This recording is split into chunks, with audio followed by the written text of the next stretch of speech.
নমস্কার, আমি অঙ্কুর। শুরু করছি পলিটিক্স। দেশের আত্মায় যারা আঘাত হেনেছে তাদের ছেড়ে দেওয়া হবে না।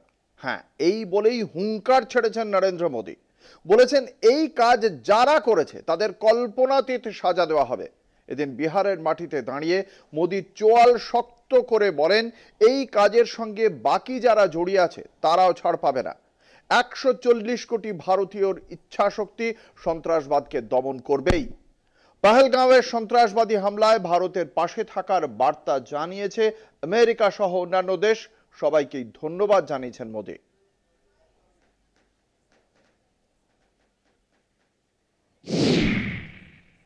जिन्होंने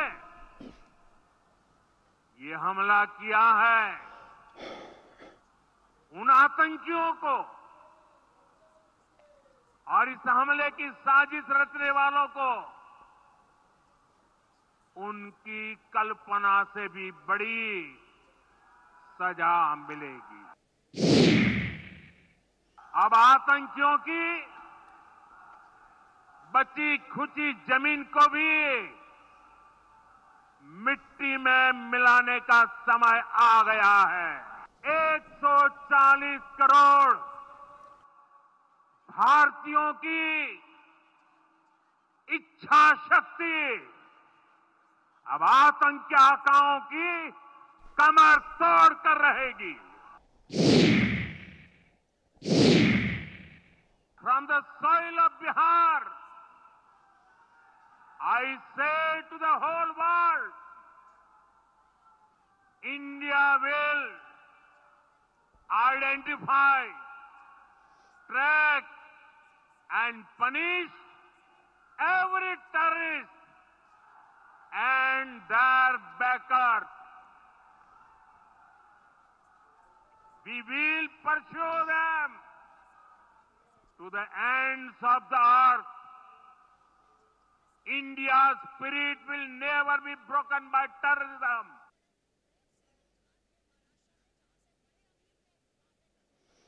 গতকালে নয়াদিল্লির পক্ষ থেকে খুব স্পষ্ট ভাষাতে জানিয়ে দেওয়া হয়েছিল ঠিক কি কি 5টি পদক্ষেপ করছে ভারত, এবং সেক্ষেত্রে সিন্ধু জলচুক্তি রদ করার পাশাপাশি পাকিস্তানি নাগরিকদের সেদেশে ফিরে যাওয়ার জন্য সময়সীমাও ধার্য করে দেওয়া হয়েছিল।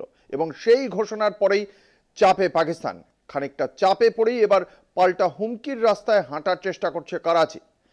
ইসলামাবাদের বক্তব্য, পাল্টা সিমলা চুক্তি বাতিল করতে পারে তারা, এবং জলচুক্তি যেটা ভারত রদ করার পথে হাঁটছে এর ফলে জলযুদ্ধের দিকে তারা এগিয়ে যেতে পারে। কি বলেছেন উপপ্রধানমন্ত্রী ইশাক দার, আমরা শোনাবো। पहला फैसला जो है वो इंडस वाटर ट्रीटी के हवाले से कि उन्होंने जो कहा कि इसको हम इन अबेंस रख रहे हैं, तो वो नहीं कर सकते। ये एक एग्रीमेंट है, ये वर्ल्ड बैंक इसमें इन्वॉल्व था, ब्रोकर था, और there is no provision of unilateral suspension. तो 240 मिलियन लोगों को ये जो मुल्क है इसमें इस तरह की कोई यूनिलैटरल जो है एक्शन वो किसी भी कीमत पे नाकाबिल कबूल है।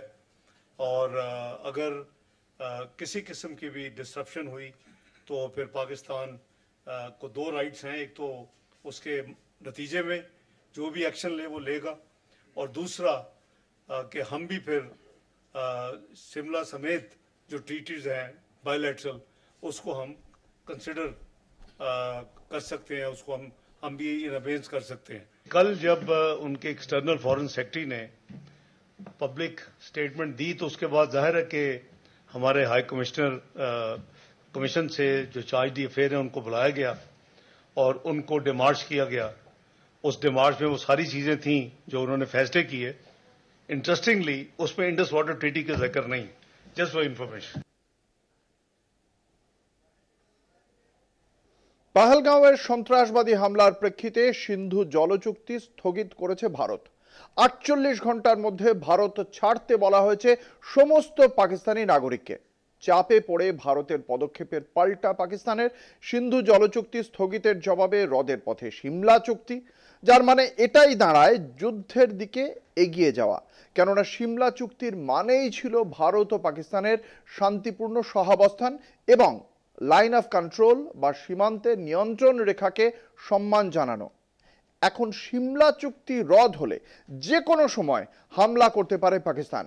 ইসলামাবাদের তরফে জানানো হয়েছে, জল সরবরাহে ঘাটতি হলে তাকে জলযুদ্ধই বিবেচনা করবে পাকিস্তান। এছাড়াও ভারতের সঙ্গে সমস্ত রকম বাণিজ্য বন্ধ করেছে ইসলামাবাদ, নিষেধাজ্ঞা জারি পাক আকাশসীমা ব্যবহারেও।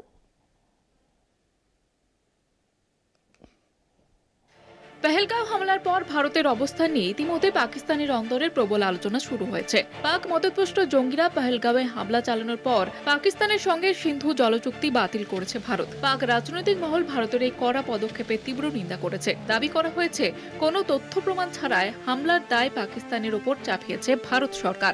সে দেশের উপপ্রধানমন্ত্রী এবং পররাষ্ট্রমন্ত্রী ইশাক দারের দাবি, ভারতের দেশে অভ্যন্তরীণ নিরাপত্তার গলদ ঢাকতে পাকিস্তানের ঘাড়ে দোষ চাপানো হচ্ছে। পরিস্থিতি জটিলতা বুঝে তড়িঘড়ি ইসলামাবাদে জাতীয় নিরাপত্তা কমিটির বৈঠক করেন পাকিস্তানের প্রধানমন্ত্রী শাহবাজ শরীফ। বৈঠকে প্রধানমন্ত্রী, গুরুত্বপূর্ণ মন্ত্রিসভার সদস্য, সামরিক প্রধান এবং গোয়েন্দা কর্মকর্তারা উপস্থিত থাকেন। চাপে পড়ে ভারতের পদক্ষেপের পাল্টা সিদ্ধান্ত নিল পাকিস্তান। ভারতের সিন্ধু জলচুক্তি রদের জবাবে সিমলা চুক্তি রদের পথে পাকিস্তান। সমস্ত ভারতীয় বিমানের পাকিস্তানের আকাশসীমা ব্যবহারে নিষেধাজ্ঞা। সব ভারতীয়ের পাক ভিসা বাতিল। ছাড় দেওয়া হলেও শিখ তীর্থযাত্রীদের। ভারতের সঙ্গে প্রত্যক্ষ ও পরোক্ষ বাণিজ্য বন্ধ করল পাকিস্তান। সিদ্ধান্ত জাতীয় নিরাপত্তা কমিটির বৈঠকে। এই আবহেই উস্কানিমূলক মন্তব্য পাক অধিকৃত কাশ্মীরের প্রধানমন্ত্রীর। পাক মদতে জঙ্গি হানার সমর্থন চৌধুরী আনারুল হকের। तुम बलूचिस्तान में पाकिस्तानियों के खून से होली खेलोगे, इसकी कीमत तुम्हें दिल्ली से लेकर मकबूजा कश्मीर के अंदर तक अदा करनी पड़ेगी। আনারুল হকের এই বক্তব্য একদিকে যেমন পাক পররাষ্ট্রমন্ত্রী ইশাক দারের বক্তব্যকে নাকচ করল, অন্যদিকে পরোক্ষভাবে স্বীকার করে নিল ভারতে জঙ্গি হানার পিছনে পাকিস্তানি দায়ী। কলকাতা টিভি।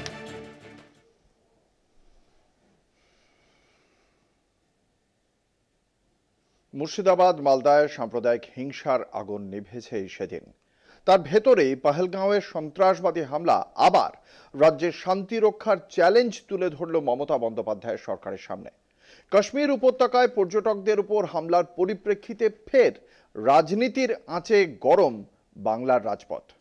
পর্যটক নিহতের ঘটনাকে হিন্দু নিধন বলে চিহ্নিত করে হিন্দুত্ববাদী সংগঠনগুলো একযোগে পথে নেমেছে। বিজেপি থেকে আরএসএস, বিশ্ব হিন্দু পরিষদ থেকে অন্যান্য সংঘ পরিবার, সবারই যেন একটাই সুর, এই আঘাত শুধু পর্যটকদের ওপর নয়, গোটা হিন্দু সমাজের ওপর। এই ঘটনাকে সামনে রেখে বাংলাতে ধর্মীয় মেরুকরণের রাজনীতি সামনে আসছে আরো তীব্রভাবে।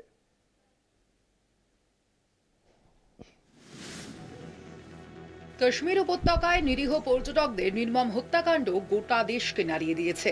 দেশজুড়ে শোক, ক্ষোভ ও উদ্বেগ।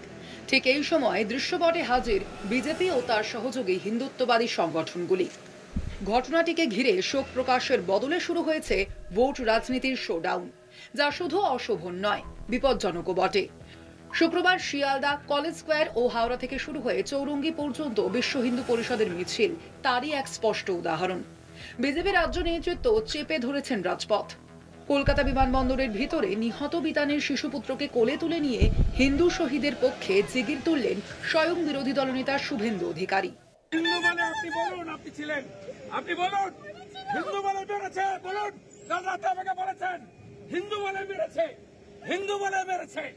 নিজেদের মোদির বাচ্চা পরিচয় দিয়ে বিচার বুঝে নেওয়ার হুঙ্কার দিচ্ছেন বিরোধী দলনেতা। বিধানসভার সামনে পোড়াচ্ছেন পাকিস্তানের পতাকা। সবই যেন এক সুপরিকল্পিত রাজনৈতিক কৌশল। তবে মূল প্রশ্নগুলির উত্তর এখনো অজানা। পহেলগাঁওয়ের মতো পর্যটন প্রবল অঞ্চলে নিরাপত্তা ব্যর্থ হলো কিভাবে? গোয়েন্দা বিভাগ কি করছিল? এর চেয়েও বড় প্রশ্ন, এই হামলা কার স্বার্থে? কাশ্মীরের জঙ্গিরা যদি মুসলিম পরিচয়ের সুরক্ষায় লড়ে থাকে, তাহলে এমন হামলা যার ফলে মুসলিম সম্প্রদায়, স্থানীয় অর্থনীতি, এমনকি পর্যটন শিল্প ক্ষতির মুখে পড়বে, তা করার যুক্তি কোথায়? এই প্রশ্নগুলি গুরুত্বপূর্ণ, কারণ এগুলির উত্তর না থাকলে সন্ত্রাসবাদকে ঘিরে রাজনীতি ক্রমে আসল হুমকি হয়ে দাঁড়ায়।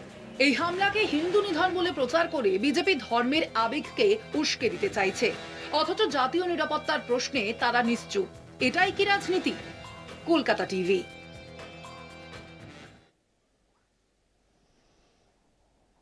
পহেলগাঁওয়ের সন্ত্রাসবাদী হামলাকে হিন্দু নিধন বলে দেগে দেওয়ার চেষ্টা করছে বিজেপির মতো রাজনৈতিক দল বা আরএসএস ও বিশ্ব হিন্দু পরিষদের মতো সংগঠনগুলো। কিন্তু সন্ত্রাসের কোনো ধর্ম নেই। পহেলগাঁওয়ের সন্ত্রাসবাদীর বন্দুক কিন্তু হিন্দু মুসলিম বেছে নেয়নি। বন্দুকের বুলেটে কোনো জাত লেখা থাকে না। পহেলগাঁওয়ে যেটা হয়েছে তা হলো নির্বিচারে পর্যটক খুন, আর তাই নিহতদের তালিকায় হিন্দু পর্যটকদের সঙ্গে নাম রয়েছে কাশ্মীরের বাসিন্দা, মুসলিম ধর্মাবলম্বী, ইসলাম ধর্মাবলম্বী সৈয়দ আদিল হোসেন শাহ সহ 2 বিদেশিরও। তাহলে রক্তের সন্ত্রাসকে আড়াল করে কেন ধর্মের সন্ত্রাসকে প্রাধান্য দেওয়া হচ্ছে? 27 জন নিহত এই নারকীয় ঘটনাতেও জাতপাতের প্রশ্ন উঠছে কেন?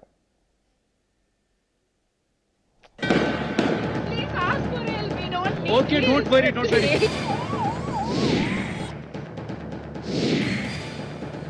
22 এপ্রিল পহেলগাঁওর বৈতরণ উপত্যকায় জঙ্গি হামলায় নিহত 27 জন। টার্গেট ছিল পর্যটকরাই। হিন্দু মুসলিম বেছে নয়, নির্বিচারে পর্যটক নিধন। নিহতদের তালিকায় হিন্দু পর্যটকদের সঙ্গে নাম রয়েছে কাশ্মীরের বাসিন্দা মুসলিম ধর্মাবলম্বী সৈয়দ আদিল হোসেন শাহ সহ 2 বিদেশিরও। একমাত্র প্রতিরোধ সহ্য করেনি জঙ্গিরা। বন্দুক ছিনিয়ে নিতে গিয়ে ঝাঁঝরা হয়ে যেতে হয় পহেলগাঁওয়ের আদিলকেও। পহেলগাঁওয়ে বেড়াতে আসা পর্যটকদের টাট্টু ঘোড়ায় চড়ানোই ছিল আদিলের কাজ। পর্যটকদের বাঁচাতে এক জঙ্গির ওপর ঝাঁপিয়ে পড়েছিলেন, ছিনিয়ে নেবার চেষ্টা করেছিলেন বন্দুক। জঙ্গিদের নিরস্ত্র করার দুঃসাহস দেখানোয় গুলিতে ঝাঁঝরা সৈয়দ আদিল হোসেন শাহ। সন্ত্রাসবাদীদের কোনো ধর্ম জাত হয় না। গণহত্যার কঠোরতম শাস্তির দাবি তুলেছেন মুখ্যমন্ত্রী Mamata Bandyopadhyay. Terrorism is a identity. এদের কোনো জাত হয় না, কোনো ধর্ম হয় না, এরা একটা ট্রাস্ট। এদের ক্ষমাও করা যায় না। আমরা যেটা চাই যে সত্যি ঘটনা যারা ঘটিয়েছে তাদের বিরুদ্ধে স্ট্রং অ্যাকশন, স্ট্রিক্ট অ্যাকশন নেওয়া। ধর্ম থেকে সন্ত্রাস হলে হয়তো বা প্রাণে বাঁচতেন সাহসী আদিল। আসলে জঙ্গিদের কোনো ধর্ম হয় না, তারা শুধুই আতঙ্কবাদী এবং সমাজের শত্রু। গোয়েন্দা তদন্তে এখনো পর্যন্ত এমন কোনো তথ্য উঠে আসেনি যাতে প্রমাণ হয় বেছে বেছে হিন্দুদেরই গুলি করা হয়েছে। বরং সেনাবাহিনী আসার আগে এলোপাথারি গুলি চালিয়ে বেশি সংখ্যক পর্যটক হত্যা করে ভারতবাসীর মনে আতঙ্ক তৈরি করাই ছিল হামলাকারীদের মূল লক্ষ্য। জানা গিয়েছে বৈতরণ উপত্যকায় একসঙ্গে বেশ কিছু পর্যটক পাওয়া যাবে বলে আগেই রেকি করে হামলার ব্লু প্রিন্ট সাজিয়েছিল সন্ত্রাসীরা। উপত্যকার 3 দিক ঘেরা জঙ্গল। হামলা চালানোর সময় জঙ্গলের মধ্যে দিয়েই প্রথম গুলি চালানো হয়। তখনই সন্ত্রাসবাদীদের গুলিতে মাটিতে লুটিয়ে পড়েন কয়েকজন পর্যটক। প্রশ্ন উঠছে, তাহলে কিভাবে ধর্ম জিজ্ঞেস করে হত্যা করা হলো পর্যটকদের? রক্তের সন্ত্রাসকে আড়াল করে কেন ধর্মের সন্ত্রাসকে প্রাধান্য? এই নারকীয় ঘটনার মধ্যেও ধর্ম নিয়ে বিদ্বেষের বীজ বুনতে ন্যারেটিভ তৈরি করা হচ্ছে না তো? কলকাতা টিভি।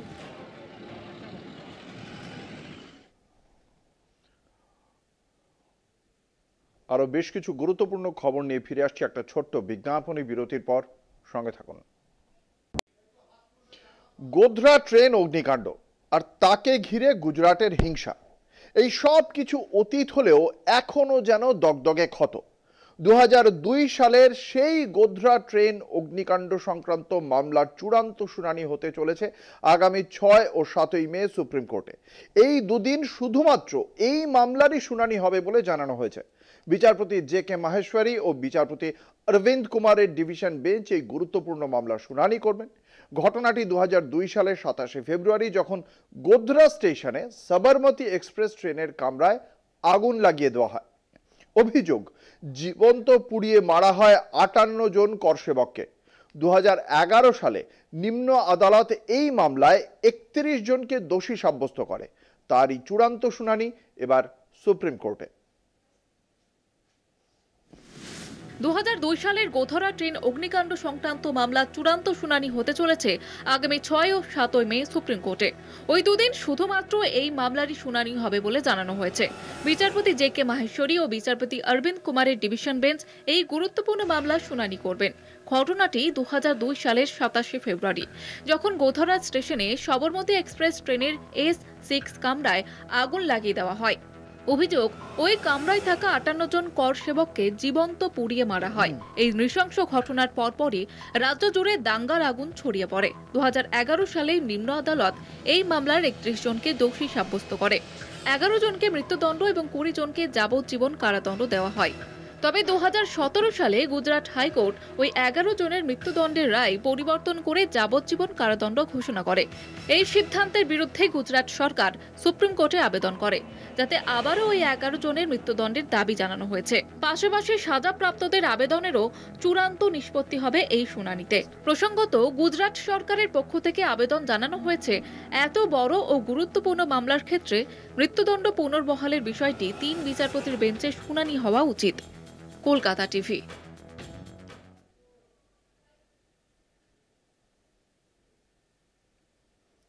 ওয়াকফ আইন নিয়ে কেরালে বাম কংগ্রেস মুখ বুজে আছে, জল মাপছে হিন্দু ও মুসলিম ভোটের, এরকমই ফিসফাস চলছিল রাজনৈতিক মহলে।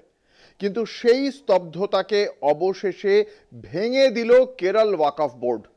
সুপ্রিম কোর্টে ওয়াকফ সংশোধনী আইনের বিরোধিতা করল তারা।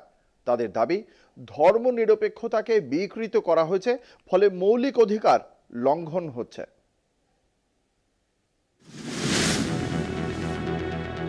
কেরালা রাজ্য ওয়াকফ বোর্ড 2025 সালের ওয়াকফ সংশোধনী আইনের বিরোধিতা করে সুপ্রিম কোর্টে জবাবি হলফনামা দাখিল করেছে। আইনটি অসাংবিধানিক, ধর্মনিরপেক্ষতার নীতিগুলিকে বিকৃত করা হয়েছে এবং নাগরিকদের মৌলিক অধিকার লঙ্ঘিত হয়েছে। 1995 সালের ওয়াকফ আইনে করা সংশোধনীগুলির ওপর রাজ্য বোর্ড তাদের আপত্তিগুলি বিস্তারিতভাবে তুলে ধরেছে। ওয়াকফ ব্যবহারকারীর দ্বারা ওয়াকফ নির্ধারণ বাদ দেওয়া হয়েছে। ওয়াকফ বোর্ডে অমুসলিমদের অন্তর্ভুক্তির অনুমতি দেওয়া হয়েছে। সংবিধানের 26 অনুচ্ছেদ লঙ্ঘন করবে, যা একটি ধর্মীয় সম্প্রদায়কে তাদের নিজস্ব বিষয় পরিচালনার মৌলিক অধিকার প্রদান করে। বোর্ডে কার্যক্রম পরিচালনার জন্য মুতাওয়াল্লিদের প্রতিনিধির সংখ্যা বৃদ্ধি করা উচিত এবং গণতান্ত্রিকভাবে নির্বাচিত করা উচিত। বর্তমানে বিতর্কিত আইনের ধারাগুলি এমনভাবে অন্তর্ভুক্ত করা হয়েছে যা ধর্মনিরপেক্ষতার মৌলিক নীতি এবং নাগরিকদের মৌলিক অধিকারকে সম্পূর্ণরূপে বিকৃত করে। 17 এপ্রিল সুপ্রিম কোর্ট আইনের কিছু বিতর্কিত বিষয়ের ওপর পদক্ষেপ না নেওয়ার জন্য কেন্দ্র ও রাজ্য সরকার এবং রাজ্য ওয়াকফ বোর্ডগুলিকে তাদের হলফনামা দাখিলের অনুমতি দেয়। কলকাতা টিভি।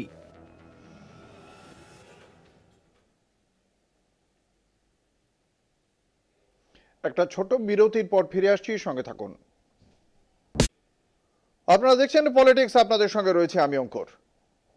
অমিত শাহ, কেন্দ্রীয় স্বরাষ্ট্রমন্ত্রী, তিনি বলেছিলেন মাওবাদীরা আমার ভাই, কিন্তু শাহের সেই শান্তি প্রক্রিয়া সম্ভবত কাজে এলো না। ছত্তিশগড়ের বস্তার অঞ্চলে মাওবাদী বিরোধী এক বিশাল অভিযান শুরু করেছে কেন্দ্র ও রাজ্যের যৌথ বাহিনী। এখনো পর্যন্ত 3 জন মাওবাদীর নিহত হওয়ার খবর মিলেছে। ছত্তিশগড় তেলেঙ্গানার সীমান্তবর্তী বিজাপুর জেলার কারেগুট্টা পাহাড় ও তার সংলগ্ন ঘন জঙ্গলে এই অভিযান চালানো হচ্ছে, যা রাজ্যের ইতিহাসে সবচেয়ে বড় মাওবাদী দমন অভিযান। এই অভিযানে অংশ নিয়েছে প্রায় 10,000-এরও বেশি নিরাপত্তা কর্মী। বাহিনীগুলোর মধ্যে রয়েছে ছত্তিশগড় পুলিশের ডিস্ট্রিক্ট রিজার্ভ গার্ড, বস্তার ফাইটার্স, স্পেশাল টাস্ক ফোর্স, কেন্দ্রীয় সিআরপিএফ ও তাদের elite commando unit cobra. Telangana পুলিশের একটি দলও এই যৌথ অভিযানে অংশ নিচ্ছে। ওই এলাকা দীর্ঘদিন ধরেই মাওবাদী ঘাঁটি হিসেবে পরিচিত। ঘন জঙ্গল ও দুর্গম পার্বত্য অঞ্চলে এই অভিযান এখনো অব্যাহত রয়েছে এবং এটি কয়েকদিন ধরে চলবে বলে জানা গেছে।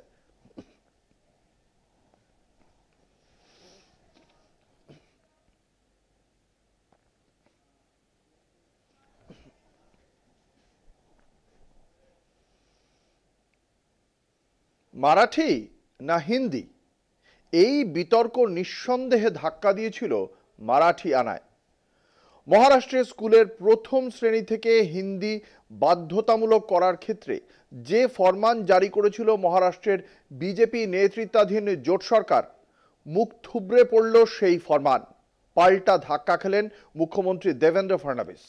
মহারাষ্ট্র সরকারের ভাষা উপদেষ্টা কমিটি খারিজ করে দিল মুখ্যমন্ত্রীর হিন্দি সওয়াল। ঢোক গিলে মুখ্যমন্ত্রীর বার্তা, মারাঠি মহারাষ্ট্রের প্রথম ভাষা, না করে উপায় কি? রাজ ঠাকরে আর উদ্ধব ঠাকরে হাত মেলানোর কথা উঠেছে যে, এরপরেও হিন্দি আগ্রাসন নিয়ে বাড়াবাড়ি করতে গেলে বিপদ বিজেপিরই।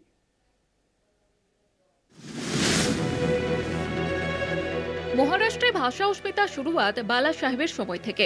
মারাঠি ভাষার ভারে বাণিজ্য নগরীতে দীর্ঘকাল ব্রাত্য ছিল হিন্দি, কিন্তু গত বিধানসভা নির্বাচনে রাজ্য শাসনের সিংহভাগ বিজেপির হাতে চলে যাওয়ায় ক্ষমতার অলিন্দে শুরু হয় হিন্দি চালু করার পক্ষে জোরদার সওয়াল। সম্প্রতি সরকারি বিজ্ঞপ্তিতে প্রশাসনিক রূপ পায় সেই সওয়াল। স্কুল শিক্ষার গোড়া থেকে হিন্দি শেখা বাধ্যতামূলক ঘোষণা করে দেবেন্দ্র ফডনবিসের সরকার। মুখ্যমন্ত্রী যুক্তি, মারাঠি ভাষা অগ্রাধিকার পেলেও গোটা ভারতের সঙ্গে নিবিড় সম্পর্ক স্থাপনে হিন্দি শেখাটা জরুরি। মুখ্যমন্ত্রী সেই যুক্তিকে মর্যাদা দিতে সমস্ত ইংরেজি ও মারাঠি মাধ্যমের স্কুলে প্রথম থেকে পঞ্চম শ্রেণী পর্যন্ত হিন্দি শেখা বাধ্যতামূলক করে রাজ্যের educational research and training council. কিন্তু ফডনবিসের সরকারের হিন্দি প্রেম সমর্থন করেনি রাজ্যের নাগরিক সমাজ। এক ধাপ এগিয়ে মারাঠি অস্মিতা জাগিয়ে তুলতে রাজনীতির মাঠে নেমে পড়ে বালা সাহেবের দুই উত্তরসূরি উদ্ধব ও রাজ ঠাকরের দল। এরই মধ্যে এডুকেশনাল রিসার্চ অ্যান্ড ট্রেনিং কাউন্সিলের সিদ্ধান্ত খারিজ করে দেয় সরকারেরই ভাষা উপদেষ্টা কমিটি। জাতীয় শিক্ষানীতির অংশ তুলে ভাষা উপদেষ্টা কমিটির যুক্তি, কোথাও কোনো ভাষা শিক্ষার বাধ্যবাধকতা নেই, বরং মাতৃভাষার শিক্ষালাভের ওপরেই জোর দেওয়া হয়েছে। শেষমেশ পিছু হটে ফডনবিসের সরকার। প্রত্যাহার করে নেওয়া হয় স্কুল পাঠ্যের চৌকাঠ থেকে হিন্দি শেখার বাধ্যবাধকতা। কলকাতা টিভি।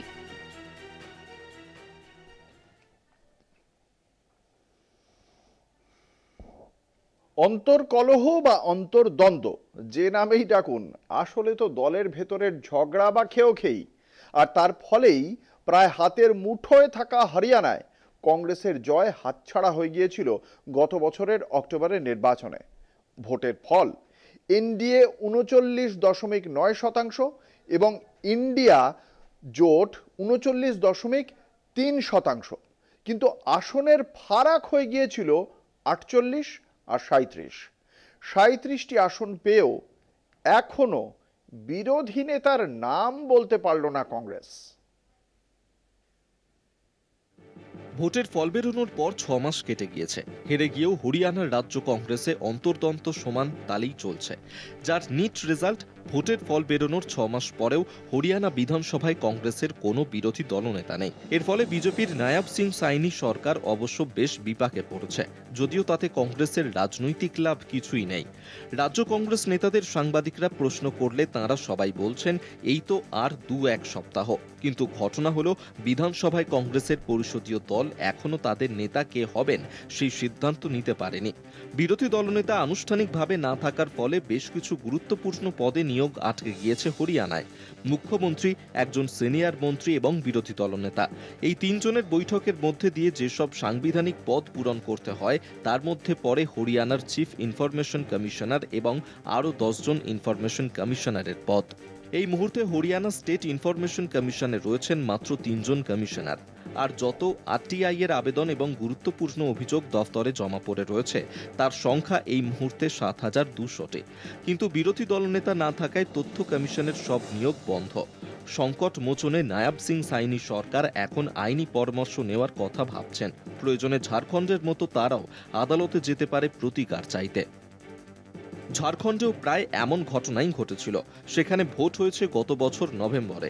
ক্ষমতায় জেএমএম এবং সঙ্গী কংগ্রেস, মুখ্যমন্ত্রী হেমন্ত সোরেন। আর অন্তঃকলহের জন্য বিজেপি বিরোধী দলনেতার নাম দিতে পারছিল না। ফলে চিফ ইনফরমেশন কমিশনার এবং কমিশনার পদে কাউকে নিয়োগ করা যাচ্ছিল না, কারণ ওই সব পদে নিয়োগের জন্য বিরোধী দলনেতার উপস্থিতি বাধ্যতামূলক।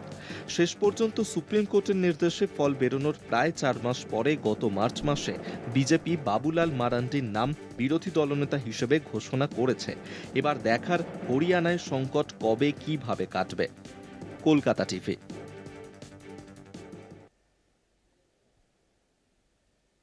চাকরি, এই একটি শব্দেই ঘুম ছুটে যায় কোটি কোটি ভারতীয় তরুণ তরুণীর।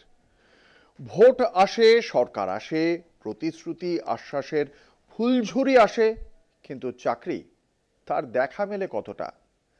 কেন্দ্রীয় সরকারের মুখ্য অর্থনৈতিক উপদেষ্টা বলেছেন, ভারতকে 2047 সালের মধ্যে উন্নত দেশে পরিণত করতে প্রতি বছর দরকার 80 লক্ষ চাকরি।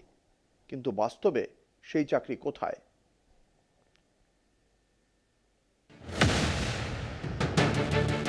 প্রতি নির্বাচনের আগে একটা শব্দই যেন ঘুরে ফিরে আসে বারবার, চাকরি। বছর শেষে হিসেব করতে বসলে দেখা যায় সেই প্রতিশ্রুতির পাহাড়ের নিচে চাপা পড়ে যায় বাস্তবতার দুর্দশা। লক্ষ লক্ষ তরুণ তরুণীর চোখে জমে ওঠা স্বপ্নগুলো রয়ে যায় অধরা। দেশের মুখ্য অর্থনৈতিক উপদেষ্টা ভি আনন্ত নাগেশ্বরনের মতে, ভারতকে যদি 2047 সালের মধ্যে উন্নত দেশের মর্যাদায় পৌঁছতে হয় তাহলে প্রতি বছর অন্তত 80 লক্ষ নতুন চাকরি তৈরি করতেই হবে। নানা সূত্র বলছে ভারতে বছরে গড়ে মাত্র 55 লক্ষ নতুন চাকরি তৈরি হচ্ছে। 2018 থেকে 2024 পর্যন্ত বছরে যে পরিমাণ কর্মসংস্থান তৈরি হয়েছে তা 80 লক্ষের গড় লক্ষ্যের ধারে কাছেও নয়। অথচ প্রতি বছর কর্মবাজারে প্রবেশ করছে প্রায় 1 কোটি নতুন চাকরি প্রার্থী। গোল্ডম্যান স্যাক্সের প্রতিবেদনে বলা হয়েছে, দেশের স্থায়ী অর্থনৈতিক বৃদ্ধির গতি বজায় রাখতে হলে বছরে অন্তত 1 কোটি চাকরির প্রয়োজন। অথচ আরবিআই এর তথ্যে দেখা যাচ্ছে 2024 অর্থবর্ষ পর্যন্ত কর্মসংস্থানে মোট বৃদ্ধি হয়েছে মাত্র 6%, যা সংখ্যায় ভালো শোনালেও বাস্তবে তা যথেষ্ট নয়।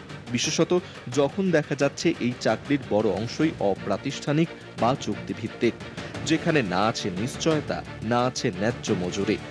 2014 সালে ক্ষমতায় আসার সময় প্রধানমন্ত্রী নরেন্দ্র মোদীর প্রতিশ্রুতি ছিল প্রতি বছর 2 কোটি চাকরি। তার ঠিক 1 দশক পরেও সেই লক্ষ্যের ধারে কাছেও পৌঁছানো যায়নি, বরং আরও অস্পষ্ট হয়েছে সরকারি প্রকল্পগুলোর বাস্তব রূপ। Make in India, skill India, start up India নাম শুনতে যত আকর্ষণীয়, তার বাস্তব চিত্র ততটাই ঝাপসা। কলকাতা টিভি।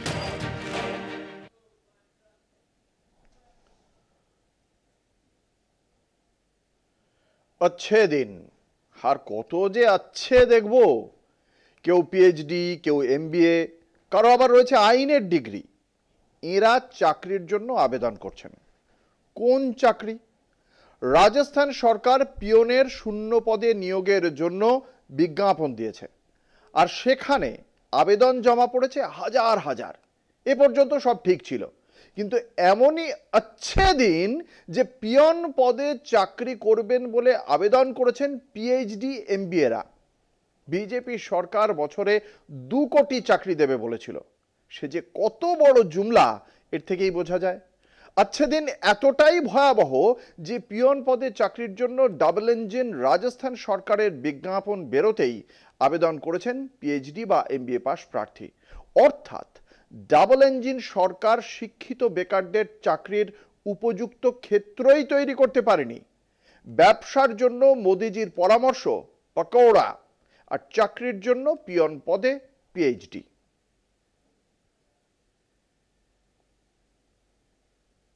साथियों, युवाओं को ज्यादा से ज्यादा नए अवसर देना, रोजगार के मौके देना, ये एनडीए की प्राथमिकता है।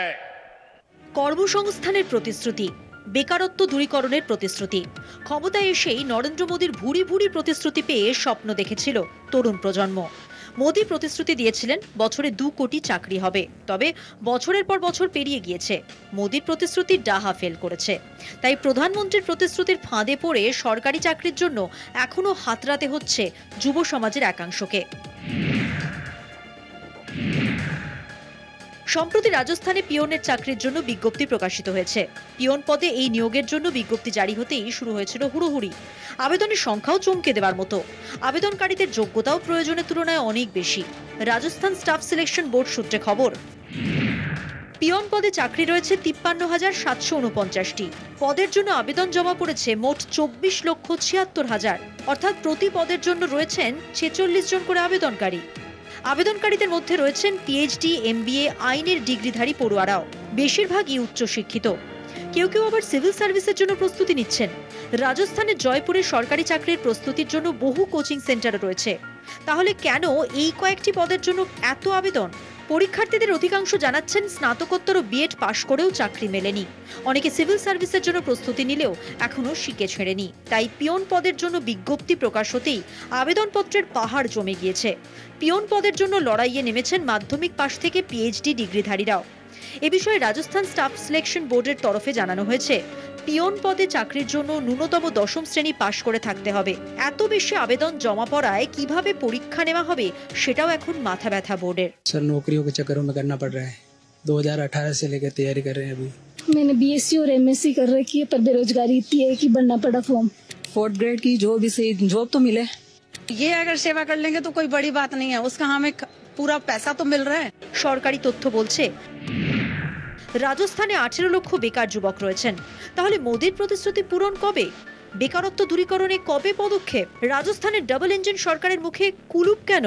2014, 2019 এবং 2024-এর লোকসভা ভোটের আগে মোদির সবথেকে বড় প্রতিশ্রুতি ছিল বেকারদের চাকরি দেওয়া, দারিদ্রতা বেকারত্ব দূর করা। প্রত্যেক লোকসভা ভোটের আগে সুপার কনফিডেন্ট মোদির প্রতিশ্রুতি এখন মিথ্যের তালিকায়। চাকরি হয়েছে, তবে তা দেশের তরুণ প্রজন্মের সংখ্যার নিরিখে নগণ্য মাত্র। তবে কি শুধুই প্রতিশ্রুতির জোয়ারেই ভেসে যাবে দেশের যুব সমাজ? এদেশে যোগ্যতার বিচার হবে না? প্রশ্ন উঠছে, প্রশ্ন তুলছে সব মহল। কলকাতা টিভি।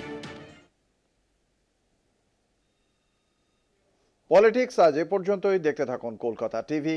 রাত দিন 7 দিন।